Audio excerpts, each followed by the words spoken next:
ETV life ఆధ్యాత్మిక channel ప్రేక్షకులకి స్వాగతం.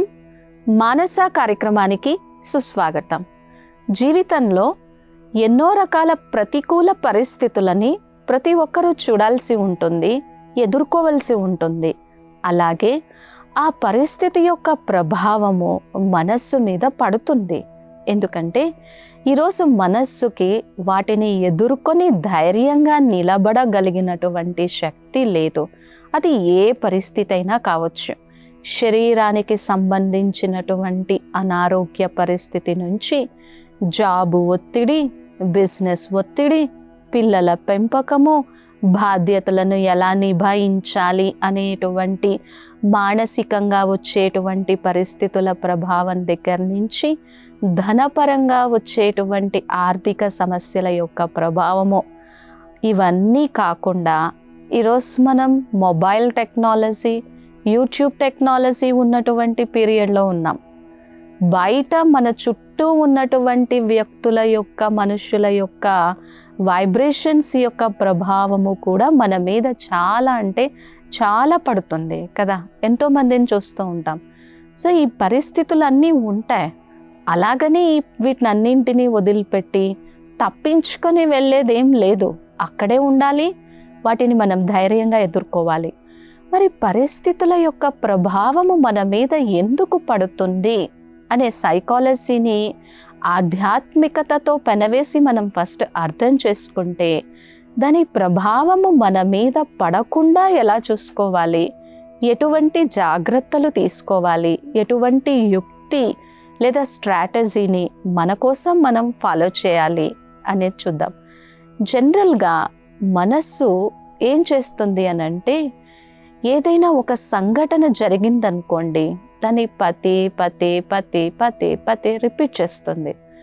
ఒక సంఘటన, ఒక పరిస్థితి ఉందనుకోండి, దాన్ని ఒకసారి, 2 సార్లు, 3 సార్లు మనస్సులో రిపీట్ చేయటం వేరు. 10 సార్లు, 20 సార్లు పదే పదే దాని గురించి చింతన చేస్తూ ఉంటుంది. దానికి ఒక బ్రేక్ ఇవ్వదు, దానికి ఒక పాజ్ బటన్ ఉండదు, దానికి ఒక రిలాక్సేషన్ ఉండదు. అప్పుడు ఏమవుతుంది, మనసు చిన్న చిన్న విషయాలకే ఆల్రెడీ లోపల బాగా స్ట్రెయిన్ అయ్యి, ఒత్తిడి అయ్యి, సంఘర్షణ అయ్యి, అతిగా ఆలోచించి ఉన్నాం కదా. బయట నుంచి ఏదైనా ఒక ట్రిగ్గర్ లాంటిది రాగానే వెంటనే అది ఓవర్గా రియాక్ట్ అవుతూ ఉంటుంది. సో ఇక్కడ జరుగుతున్నది ఇది. ఆ పరిస్థితి కోసం ఏదైనా సరే, అనారోగ్యం కలిగిన, ఆర్థిక నష్టం కలిగిన, బంధుత్వాలలో ఏదైనా జరిగినా దాని గురించి పదే పదే రిపీటెడ్ థింకింగ్ చేస్తుంది. ఎవరైనా మనకి చెప్పినట్టు, నువ్వు భగవంతుని యొక్క నామస్మరణ పదే పదే 108 సార్లు చెయ్యి, 1008 సార్లు చెయ్యి, దానివల్ల నీకెంత ప్రాప్తి ఉంటుంది అని మనకి చెప్పినప్పుడు అది చాలా గొప్ప విషయం. అటువంటి విషయాల కోసం చింతన చేయడం వలన శక్తి పెరుగుతుంది. కానీ ఇక్కడ నెగిటివ్ ఇది, ఈ పరిస్థితి కోసం పదే పదే చింతన చేస్తూ ఉంటుంది. దాని వలన పరిస్థితి యొక్క ప్రభావము మన మీద పడుతుంది. మరి దీన్ని మార్చలేమా? మార్చగలం. మనం అనుకుంటే చెయ్యలేనిది ఏం లేదు కదా. మరి ఇక్కడ మనం మార్చుకోవాల్సింది ఏంటి? మన దృష్టికోణం. మన దృష్టికోణం అంటే ఏంటి? మనం ఆలోచించే విధానం, ఆ పరిస్థితి నుంచి సెపరేట్ అయ్యి చేసేటువంటి విధానం, మన మనస్సుని ఒకసారి మనము పరిశీలించుకోవటం. ఇప్పుడు నేను పరిస్థితి కోసం ఆలోచించి నేనేం సాధించాను? లేనిపోని ఒత్తిడి తెచ్చుకున్నాను, సంఘర్షణ తెచ్చుకున్నాను, అనారోగ్యాన్ని పొందాను, దీనివలన నష్టం లేదు. ఇప్పుడు నేను నా దృష్టికోణాన్ని ఎటువైపుకి మార్చుకోవాలి? బలహీనత నుంచి బలం వైపుకి మార్చుకోవాలి. నేను ఆలోచించాల్సింది పరిస్థితి కోసం కాదు, సంఘటన కోసం కాదు, పరిష్కారం కోసము అని ఆలోచించాలి. అందుకనే చూడండి, ఒకే పరిస్థితి ఇద్దరు వ్యక్తులు ఎదుర్కొనేటువంటి విధానము చాలా డిఫరెంట్గా ఉంటుంది. ఒకరికి ఏదైనా ఒక చిన్న జ్వరం వస్తేనే ఎంత ఓవర్గా దానికి ప్రతిస్పందిస్తూ ఉంటారంటే, నాకు జ్వరం వచ్చిందని ఆ జ్వరాన్ని టైఫాయిడ్కి పెంచుకుంటారు, ఇంకా డిప్రెషన్ పెంచుకుంటారు. కానీ కొంతమంది వ్యక్తులు ఆ పరిస్థితిని డీల్ చేసి ఎదుర్కొనేటువంటి విధానం ఎలా ఉంటుంది అనంటే, వాళ్ళకి ఎంత పెద్ద రోగం వచ్చినా కానీ ఎవ్వరికీ తెలియచేయకుండా దాని ప్రభావంలోకి రాకుండా ఎదుర్కొంటారు. ఇద్దరు ఎదుర్కొనేటువంటి విధానము వేరుగా ఉంటుంది కదా. ఒకే బరువుని ఇద్దరు వ్యక్తులు ఒకే రకంగా మోస్తున్నప్పుడు ఒకరు బాగా అలసట చెందుతారు, ఇంకొకరు అసలు అలసట లేకుండా నేనేం చేశాను అని ఆలోచిస్తారు. అంటే ఇక్కడ మనం పరిస్థితి కోసం ఆలోచిస్తూ ఉన్నాము. మరి భగవంతుడు శ్రీమద్ భగవద్గీత దీనికోసం ఏం తెలియచేస్తుంది అనేది ఇక్కడ మనం చూద్దాము. ఇక్కడ మనం చెప్పుకున్నాం కదా, పరిస్థితి కోసం ఆలోచిస్తున్నాం. దీన్ని మనం ఎలా కంట్రోల్ చేయాలి? ధ్యాయతో విషయాన్ పుంసః సంగస్తేషూపజాయతే సంగాత్ సంజాయతే కామః కామాత్ క్రోధోభిజాయతే. అంటే ఇక్కడ శాస్త్రం ఏం చెప్తుంది అనంటే, ధ్యాయతో విషయాన్ పుంసః, నువ్వు దేనికోసమైతే పదే పదే ఆలోచిస్తూ ఉంటావో అదే నీ మనస్సంతా ఆక్యుపై అయిపోతుంది. దానికోసమే ఆలోచిస్తుంది, దాని మీదే ఆసక్తి పెంచుకుంటుంది. నిద్రపోతున్నా కూడా అవే ఆలోచనలు, ఎక్కడ ఉన్నా కూడా అవే ఆలోచనలు. అవి మంచి అయితే సంతోషం, అది భగవంతుని స్మరణ అయితే ఇంకా సంతోషం, అది మంచి వైబ్రేషన్స్ని క్రియేట్ చేసేది అయితే ఇంకా సంతోషం, అది పరోపకారం, దయా, క్షమా భావనలను పెంచేది అయితే సంతోషం. కానీ మనస్సుని బలహీనపరిచేటువంటి పరిస్థితి అయితే మాత్రం అది మనల్ని చాలా భావోద్వేగాలకి, ఉద్రిక్తతకి గురి చేస్తుంది. ఎందుకంటే అది చిన్నగా మనస్సులో స్టార్ట్ అవుతుంది, కొంచెంగా స్టార్ట్ అవుతుంది, తర్వాత మనస్సు మొత్తం ఆక్యుపై చేస్తుంది, ఇక వదలదు. సో ధ్యాయతో విషయాన్ పుంసః సంగస్తేషూపజాయతే సంగాత్ సంజాయతే కామః కామాత్ క్రోధోభిజాయతే. నువ్వు దేనికోసం ఆలోచిస్తూ ఉంటావో దానిగా పరివర్తన అవుతావు. ఇక్కడ మనం ఆలోచించాల్సిన విషయం ఏంటంటే, ఇప్పుడు నేను పరిస్థితి కోసం అస్సలు ఆలోచించద్దు. దానివలన బాధ, దానివలన దిగులు, దానివలన చింత. ఈ ప్రపంచంలో ఎంతమంది మహానుభావులు ఎన్ని కష్టాలను ఎదుర్కోలేదు, ఎన్ని పరిస్థితులను ఎదుర్కోలేదు, దేన్ని ఎదుర్కోకుండానే వాళ్ళ జీవితం గడిచిపోయిందా? గడిచిపోలేదు కదా.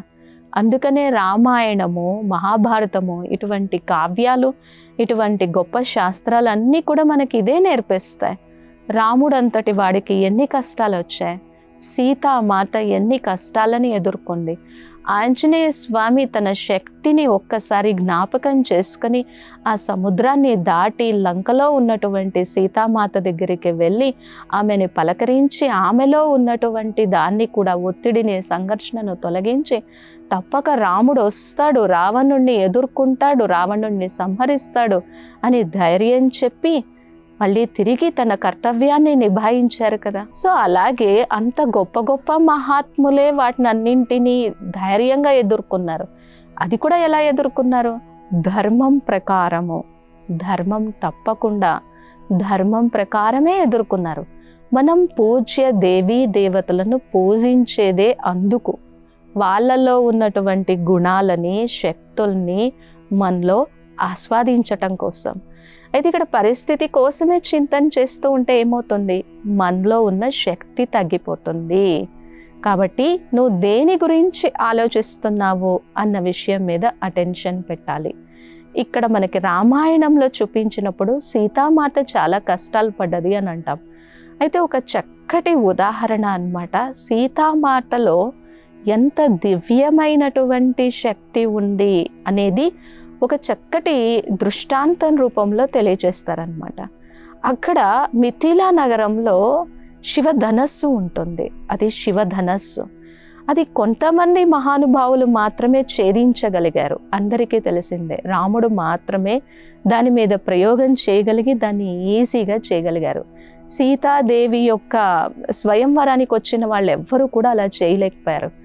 అయితే సీతామాత ఆడుకుంటూ ఆడుకుంటూ ఒక బంతి ఆ ధనస్సు దగ్గరికి వెళ్తే శివధనస్సుని ఊరికనే ఏదో ఒక చిన్న కాగితాన్ని పక్కకు తోసేసినంత ఈజీగా పక్కకు పెట్టేసి మళ్ళీ తిరిగి తన ఆట ఆడుకోవటం అయిందట.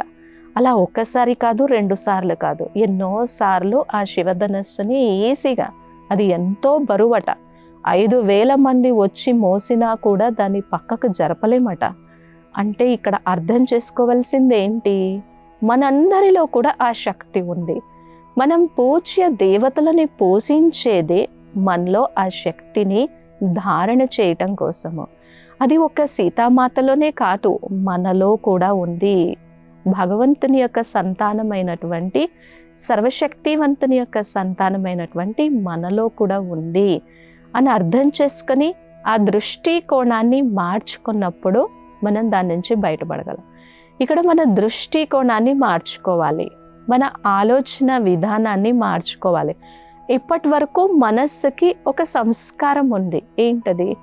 ఎవరైనా నిందించారనుకోండి, అక్కడ వాళ్ళు ఆ స్పాట్లో మనల్ని నిందించింది 2 నిమిషాలు కావచ్చు, కానీ మనం ఎన్ని రోజులు, ఎన్ని సంవత్సరాలు, ఇంకా మనకి టైం ఉండి ఆరోగ్యం బాగుంటే ఎన్ని నెలలు, ఎన్ని సంవత్సరాలు దాన్ని మనం గుర్తు చేసుకుంటూ ఉంటాము. మనస్సు దాంతో మమేకం అయిపోతూ ఉంటుంది, కనెక్ట్ అయిపోతూ ఉంటుంది. కాబట్టి ఇక్కడ పరిస్థితి యొక్క ప్రభావంలోకి మనస్సు రాకుండా ఉండాలి. నేనంత స్ట్రాంగ్గా, ధైర్యంగా, ప్రజ్ఞాశీల స్థితిలో ఉండాలి. అప్పుడే నేను దాని యొక్క ప్రభావము నా మీద పడనివ్వను. అటువంటి అచల్ అడోల్ స్థితిని నేను ధారణ చెయ్యగలను అని ఎప్పుడైతే మనం దృఢ సంకల్పం తీసుకుంటామో మన దృష్టికోణం మారుతుంది. భయం నుంచి విశ్వాసం వైపుకి అడుగులు వేయగలం. విక్టిమ్ మైండ్ సెట్ నుంచి, అంటే విక్టిమ్ మైండ్ సెట్ అంటే పదే పదే నేను బలి అయిపోయాను, నేను ఇంత కష్టపడ్డాను, నేను ఇంత ఎదుర్కొంటున్నాను, నా అన్ని కష్టాలు ఇంకెవరికి లేవు. మీరు ఎవరి జీవితమైనా చూడండి, ఎవరైనా ఇన్ని కష్టాలు పడ్డారా? ఇలా ఆలోచించేటువంటి విక్టిమ్ మైండ్ సెట్ నుంచి లెర్నింగ్ మైండ్ సెట్, ఇదేదో నాకు నేర్పించడం కోసం వచ్చింది అనేటువంటి దృష్టికోణం వైపుకి మన మనస్సుని మనం పరివర్తన చేసుకోవాలి. సో ఇందాక మనము ధ్యాయతో విషయాన్ పుంసః, మనస్సు దేంతో అయితే మమేకమవుతుందో దాంతోనే అనురాగం, ఆసక్తి పెంచుకుంటుంది. ఇక్కడ పరిస్థితి అనగానే ఇంకా దానికి భయం కలుగుతుంది.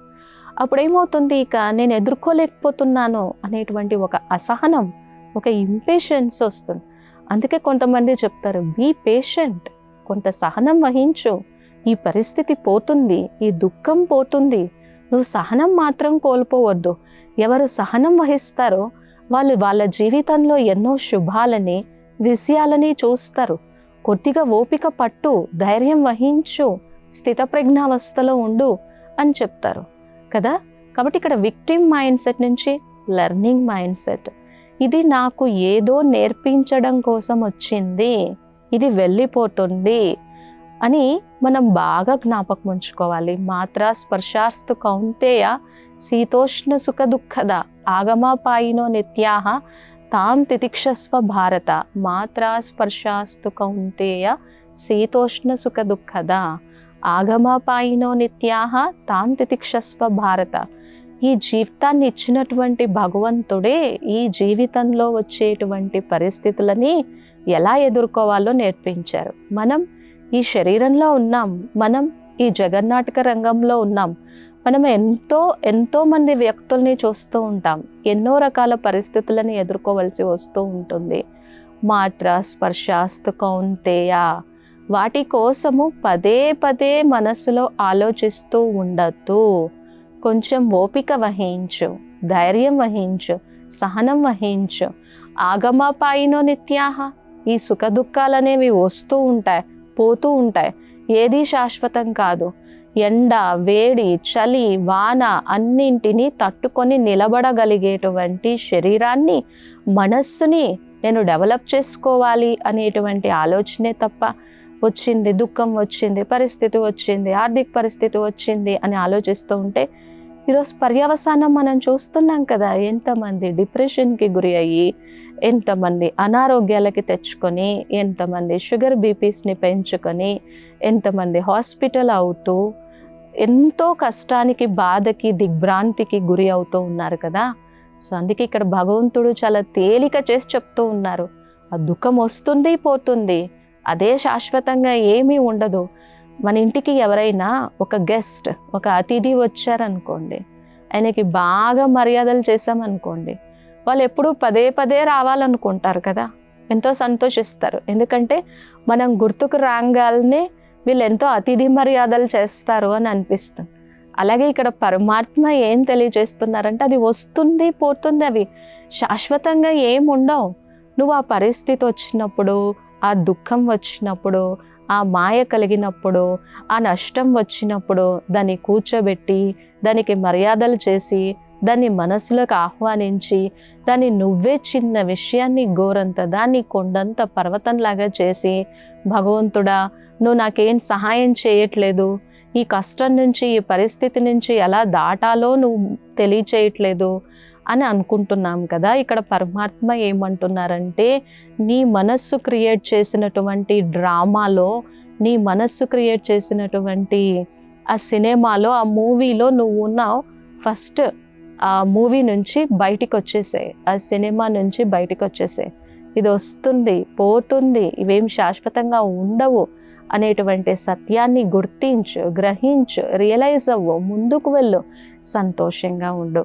ఏం జరిగినా కానీ సంతోషాన్ని పోగొట్టుకోవద్దు, ఏం జరిగినా కానీ వ్యాకులత పడద్దు, ధైర్యత్వం వహించు అని పరమాత్మ ఇంత సుందరమైనటువంటి మనస్సుని బాగా హీలింగ్ చేసేటువంటి మహోత్తరమైనటువంటి శక్తిని క్రియేట్ చేసేటువంటి విషయాలని చెప్తున్నారు. కాబట్టి ఇక్కడ మనం నేర్చుకోవాల్సింది, మనం గుర్తించాల్సింది, మనం ప్రాక్టీస్ చేయాల్సింది వస్తూ ఉంటాయి. సుఖం కూడా అంతే, శాశ్వతంగా అలా ఏం ఉండిపోతూ, మన పుణ్యఖాతా పూర్తి అయిపోయింది అనుకోండి, అది కూడా పోతుంది. దుఃఖం కూడా అంతే, అది కూడా శాశ్వతంగా ఏం ఉండదు. మనం చేసినటువంటి పాపము, గ్రహచారము తొలగిపోయింది అనుకోండి, అది కూడా తొలగిపోతుంది. కాబట్టి ఇప్పుడు పరిస్థితిని మనం ఎదుర్కోవాల్సింది మనమే, అక్కడ ఉండాల్సింది మనమే, తప్పించుకోవడానికి వెళ్ళడానికి వీల్లేదు. మరి ఏం చేయాలి? మన స్వస్థితిని పెంచుకోవాలి, మన స్వరూపం ఏంటో మనం తెలుసుకోవాలి. సమయాన్ని వృధా చేసుకోకుండా మన మనస్సుని మనం ఎలా హ్యాండిల్ చేయాలో మనం తెలుసుకోవాలి. మరి మన దృష్టి కోణము పరిస్థితి వైపు నుంచి పరిష్కారం వైపుకి, సమస్య వైపు నుంచి సమాధానం వైపుకి మారాలి అని అంటే మనం ఎటువంటి జాగ్రత్తలు తీసుకోవాలి, మనం చూసే విధానాన్ని ఎలా మార్చుకోవాలి. ఎప్పుడు బాధపడుతూ ఉన్నాం, చింతపడుతూ ఉన్నాం అనుకోండి, మనస్సుకి చెప్పండి, బాధ వలన ఏమీ వచ్చేటువంటి ప్రాప్తి లేదు, చింత వలన ఏం వచ్చేటువంటి ప్రాప్తి లేదు అని చెప్పండి. దానికోసం ఇంకా టైం ఇవ్వకండి. ఇంకా పరిస్థితి ఎక్కువ ఆలోచిస్తుంది అనుకోండి, భగవంతుడు తెలియజేసినట్టు ఇవన్నీ వస్తూ ఉంటాయి, పోతూ ఉంటాయి. ఏది శాశ్వతం కాదు, నేనే శాశ్వతం కాదు. ఏదో ఒకరోజు ఈ శరీరాన్ని వదిలిపెట్టేసి వెళ్ళేదే ఉన్నది. ఈ పరిస్థితి, ఈ దుఃఖమో, ఈ రుణమో ఇవన్నీ శాశ్వతమా అని మనస్సుకి అర్థం చేయించండి. ఇంకా బాధ వస్తుందనుకోండి, కూర్చోండి. సర్వశక్తివంతుడు మీకు ఇష్టమైనటువంటి పూజ్య దైవం ముందు కూర్చొని ఆ స్వరూపాన్ని, ఆ వరదాని హస్తాన్ని పదే పదే చూస్తూ మీలో ధైర్యాన్ని, శక్తిని, సమర్థతను నింపుకోండి. ప్రకృతిలోకి వెళ్ళండి. ప్రకృతి యొక్క గాలిని, ప్రకృతి యొక్క పరిమళాలను, ప్రకృతి యొక్క ఆనందాన్ని తీసుకొని మీ దృష్టి కోణాన్ని మార్చుకోండి. ఇక మీరేదైతే చూస్తూ ఉన్నారో, మీరేదైతే వింటూ ఉన్నారో దాన్ని కూడా పరివర్తన చెయ్యండి. అప్పుడు మీ దృష్టికోణం మారుతుంది. అందరికీ తెలిసిందే, యద్భావం తద్భవతి.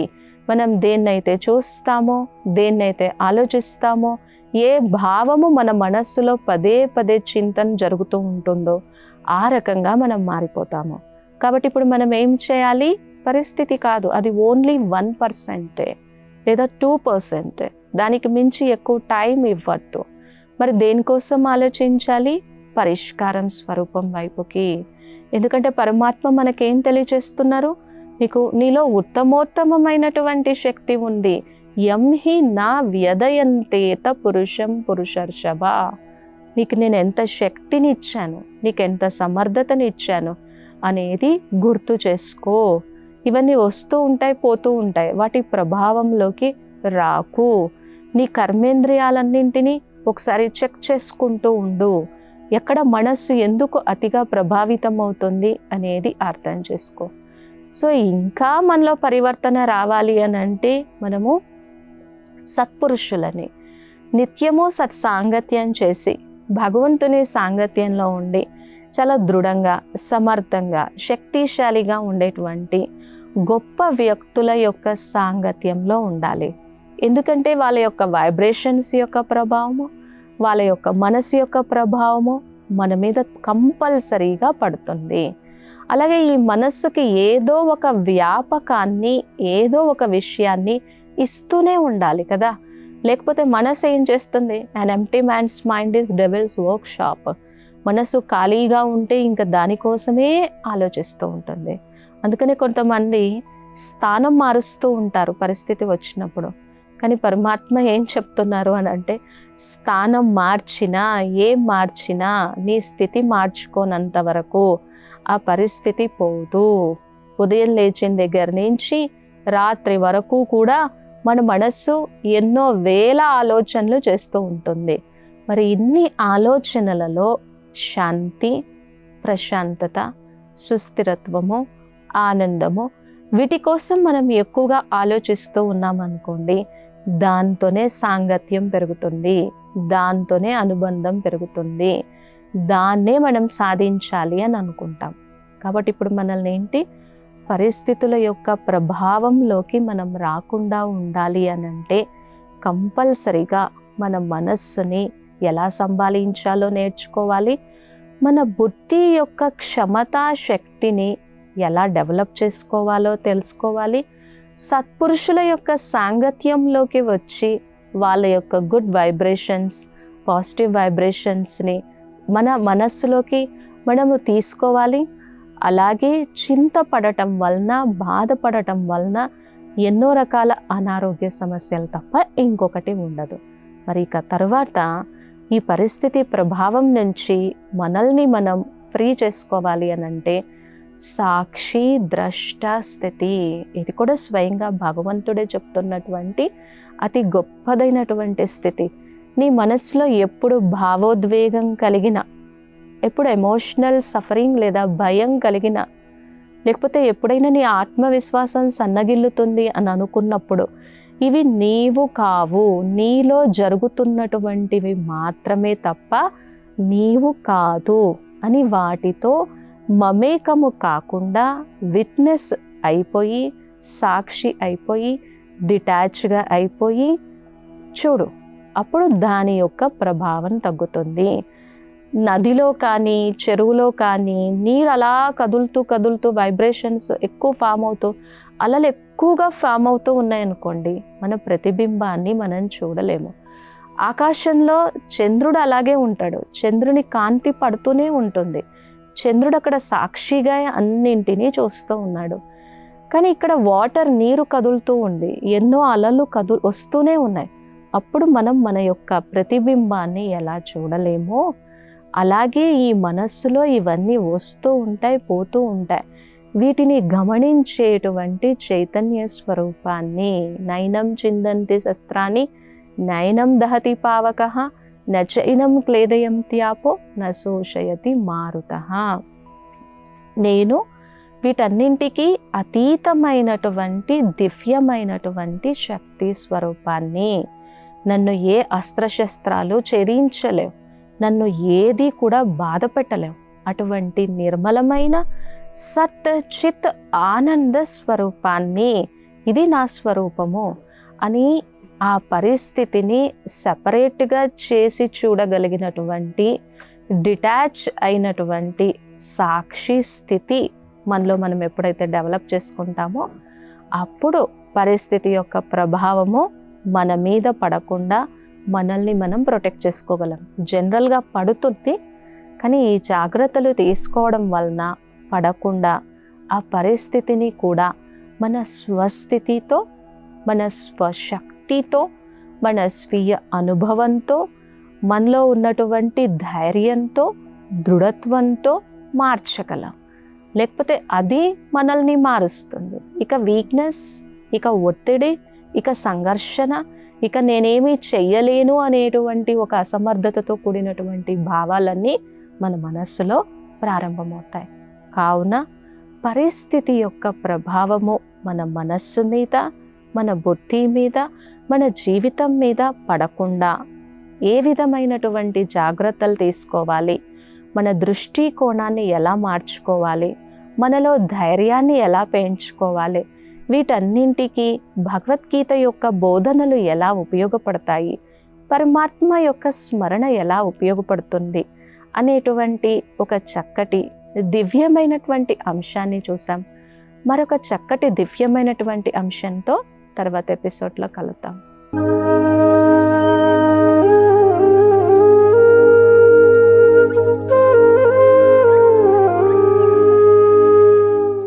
ఈ కార్యక్రమాన్ని తిరిగి చూడాలనుకుంటే www.youtube.com/@ETV Life Spiritual లో చూడవచ్చు.